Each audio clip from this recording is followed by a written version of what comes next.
அரசியலமைப்பு சாசனால் பவள விழாவை கொண்டாடுறது முன்னிட்டு கேபிஆர் சட்ட அலுவலகம் வந்து எனக்கு ஒரு வாய்ப்பை ஏற்படுத்தி கொடுத்தேன். அவங்களுக்கும் என்னோட உரையை பகிர்ந்துக்கிறதுக்கு வாய்ப்பளித்த அனைவருக்குமே வணக்கத்தை தெரிவித்துக்கொண்டு என்னோட உரையை வந்து தொடங்குறேன்.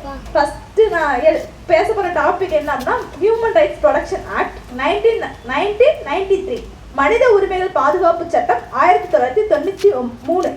இந்த சட்டம் வந்து ஏன் கொண்டுட்டு வந்தாங்க அப்படின்னா, இப்போ டெல்லியில் வந்து ஒரு கேஸ் நடந்திருக்கு. ஒரு பொண்ணை வந்து பாலியல் ரீதி அவங்க வந்து கொடுமைப்படுத்தி அந்த பொண்ணு வந்து இறந்துட்டாங்க. அங்க வந்து நிறைய பேர் அந்த பொண்ணுக்காக நீதி கிடைக்கணும் அப்படிங்கிறதுக்காக வந்து போராட்டம் நடத்திருக்காங்க. ஆனா அவங்களோட ஆயுதப்படையை அனுப்பி அவங்கள வந்து கலைக்க முற்பட்டிருக்காங்க. கலைக்கும் போது அவங்களோட நிறைய பேர் வந்து அவங்க வந்து பாதிப்படைஞ்சிருக்காங்க, ஹாஸ்பிட்டலே அட்மிட் ஆயிருக்காங்க. இது வந்து வயலேஷனா அப்படிங்கிற ஒரு கேள்வி எழுந்திருக்கு. நம்மளோட இந்தியா வந்து பல்வேறு இடத்துல பேசும் பொருளா இருக்கு. அதனாலதான் ஐக்கிய மாநாடுகள் சபை வந்து 1965 ஒரு சாசனத்தை கொண்டுட்டு வரணும் அப்படிங்கிற ஒரு முடிவுக்கு வந்து 2 சாசனம் கொண்டுட்டு வந்திருக்காங்க. ஃபர்ஸ்ட் என்ன அப்படின்னா சிவில் மற்றும் அரசியல் மீதான உரிமைகள். நம்மளோட பப்ளிக் அத்தாரிட்டிஸ் அப்புறம் அவங்களோட கவர்மெண்ட் எம்ப்ளாயிஸ் அவங்களோட அதிகாரங்களை வந்து அதிகமா பயன்படுத்தக்கூடாது அப்படிங்கிறதுக்காக அவங்களுக்கு வந்து ஒரு சாசனமும். செகண்ட் என்ன சொன்னா பொருளாதார கலாச்சாரம் மற்றும் சமூக நீதியா மனிதனோட உரிமைகள் வந்து பாதுகாக்கப்படணும் அப்படிங்கிற 2 சாசனம் வந்து கொண்டுட்டு வந்திருக்காங்க. நம்மளோட இந்தியாவில மக்களவையும் சரி ராஜ்யசபாவும் சரி 2 அவை இருக்கு. அந்த 2 அவையிலையுமே ஜனவரி 8, 1994 குடியரசுத் தலைவரோட ஒப்புதலை பெற்று இந்த மனித உரிமை சட்டம் நடைமுறைக்கு வந்தாலுமே இது வந்து மனித உரிமை பாதுகாப்பு சட்டம் 1993 வந்து அமல்படுத்தப்பட்டுருச்சு அப்படி சொல்றாங்க. மனித உரிமைகள் அப்படிங்கிறது என்ன? நம்மளோட ஒவ்வொரு தனிநபரோட உரிமைகள் வந்து பாதிக்கப்பட்டுச்சு அப்படின்னா அதுக்கு அகெயின்ஸ்டா நம்மள யாரு வேணா குரல் கொடுக்கலாம். அது எங்க பாதிப்பு அடைஞ்சாலும் நம்ம யாரு வேணா குரல் கொடுக்கலாம் அப்படிங்கிறத நம்ம ஃபர்ஸ்ட் தெரிஞ்சுக்கணும்.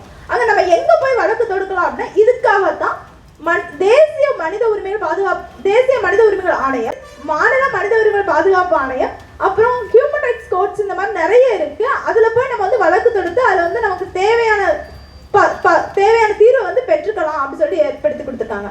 இது ஒரு 14 வயசுக்கு உட்பட்ட குழந்தை இருக்காங்க. அவங்க வந்து கண்டிப்பா எஜுகேஷன் பண்ணணும்.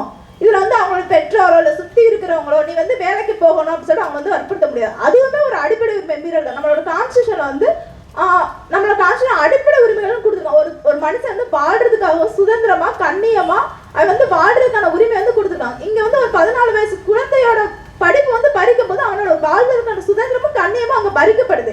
அது ப்ரொடக்ஷன் ஆக்ட் அப்படின்னு ஒரு ஆக்டே கொண்டுட்டு வந்திருக்காங்க. அந்த ஆக்ட்ல வந்து எம்சி மேத்தா அப்படிங்கிறவங்க நம்மளோட தமிழ்நாட்டில் வந்து ஒரு 14 வயசு குழந்தை வந்து ஆபத்தான தொழிற்சாலையிலையோ எதுலையுமே பணியாற்றக்கூடாது. அப்படி பணியாற்றுறதுக்கு அவங்களோட பணி ஆண்மையினர் அதாவது முதலாளியோ இல்ல அவங்கள சார்ந்த பெற்றோர் வந்து அனுமதிக்க கூடாது அப்படின்னு சொல்லி நம்மளோட சுப்ரீம் கோர்ட் வந்து ஜட்மெண்ட்ஸ் கொடுத்துருக்காங்க. இப்போ என்வாயன்மெண்டல் ப்ரொடக்ஷன் ஆக்ட் 1986 இதுல என்ன சொல்றாங்க அப்படின்னா ஒரு நம்ம வந்து வாழ்வதற்கான சுதந்திர உரிமையை நம்மளோட கான்ஸ்டியூஷன் வந்து கொடுக்குது 19(1)Gல. இருந்தாலுமே ஒருத்தவங்களோட உரிமையை பயன்படுத்தி மற்றவங்களோட உரிமையை வந்து பறிக்க கூடாது அப்படிங்கறதுக்காக எம்சி மேத்தா அப்படின்னு நிறைய பொதுநல வழக்கு தொடுத்திருக்காங்க.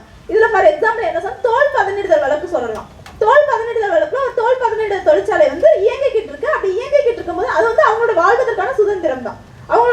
அவங்களோட வாழ்க்கையை வந்து அவங்களோட வாழ்க்கையை நடத்தி அவங்களோட பொருளாதாரத்தை ஈட்டிக்கலாம். ஆனா மற்றவங்களோட சுதந்திரத்தை பறிக்க கூடாது. இவங்க அந்த தோல் பதனிடுதல் தொழிற்சாலை என்ன செஞ்சிருக்காங்க, கழிவுகளை வந்து வெளியேற்றி அது வந்து பாலாற்றுல கலந்து நிறைய பேர் மக்களோட குடித்தண்ணீரோ விவசாய நிலமோ எல்லாமே பாதிக்கப்பட்டிருக்கு. இது வந்து மற்றவங்களோட அடிப்படை உரிமை பறிக்கிறது. அப்படி மற்றவங்க அடிப்படை உரிமை வந்து பறிக்க கூடாது அப்படிங்கறதுக்காக நம்மளோட ஹியூமன் ரைட்ஸ் ப்ரொடெக்ஷன் ஆக்ட் வந்து என்கரேஜ் பண்ணிருக்காங்க. அடுத்து இப்ப பக்கத்து வீட்லயே ஒரு பொண்ணை வந்து அடிச்சு கொடுமைப்படுத்துறாங்க அப்படின்னாலுமே அது ஒரு வயலேஷன் தான். இந்த மாதிரி நிறைய விஷயத்துல நம்ம அன்றாடமே பார்த்துக்கிட்டு தான் இருக்கோம். இப்போ வந்து நடந்துகிட்டு இருக்கு. நம்மளோட சட்டம் வந்து நிறைய சட்டத்தை வந்து இயற்றினாலுமே நிறைய இடத்துல வந்து அங்க வந்து அது வந்து மீறப்பட்டுதான் இருக்கு. அப்படி மீறப்படாம பாதுகாக்க வேண்டியது நம்ம வழக்கறிஞர்களோட கடமை.